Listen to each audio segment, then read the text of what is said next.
Hello friends, ಇವತ್ತಿನ ಕೆಲಸ ಬಂದು ಗುಬ್ಬಿ ತಾಲೂಕು ಚೇಳೂರು ಹೋಬಳಿ ಹೊಸಕೆರೆ ನಿಯರ್ ಹತ್ರ ಮಾಡ್ತಾ ಇರೋದು. ಈ ಬೋರ್ವೆಲ್ ಬಂದು 700 ಅಡಿ ಇರೋದು. 24 ಲೆಂತ್ ಬಿಟ್ಟಿದ್ದಾರೆ ಇವರು.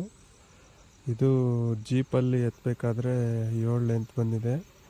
ಮಿಕ್ಕಿದ್ದು ಸ್ಟ್ರಕ್ ಆಗಿ ಹಂಗೆ ನಿಂತ್ಕೊಂಡಿದೆ. ನಮಗೆ ಕಾಲ್ ಮಾಡಿ ತಿಳಿಸಿದ್ರು. ನಾವು ಹೋಗಿ ಫಸ್ಟ್ಗೆ ಟ್ರೈ ಮಾಡಿದ್ವಿ. ಒಂದು 15 ನಿಮಿಷ ಟ್ರೈ ಮಾಡಿದ್ವಿ, ಬರಲಿಲ್ಲ. ತಿರ್ಗಿ ಕೆಳಕ್ಕೆ ಪ್ರೆಸ್ ಮಾಡೋಣ ಅಂತೇಳಿ ಕೆಳಕ್ಕೆ ಪ್ರೆಸ್ ಮಾಡೋ ಹೊತ್ತಿಗೆ ಅದು ಕಬ್ಬಿಣದ್ದೇನೋ ಪೀಸ್ ಏನೋ ಬಿದ್ದಿತ್ತು ಅದರೊಳಗೆ.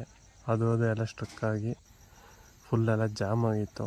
ನಾವು ಮೇಲಕ್ಕೂ ಕೆಳಕ್ಕೆ ಆಡಿಸಿ ಫ್ರೀ ಮಾಡಿ ಫುಲ್ಲು ಸಿಲ್ಟೆಲ್ಲ ಹೋಗಿ ಅದರೊಳಗೆಲ್ಲ ಜಾಮ್ ಆಗಿತ್ತು. ಫುಲ್ಲು 5 ಲೆಂತ್ ಪೂರ್ತಿ ಎಲ್ಲ ಕೆಸರು ತುಂಬ್ಕೊಂಡಿತ್ತು.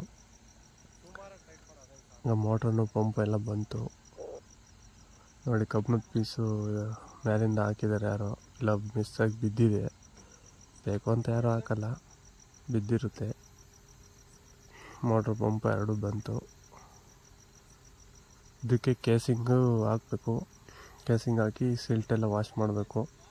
PVC ಹಾಕ್ಬೇಕು ಇದಕ್ಕೆ.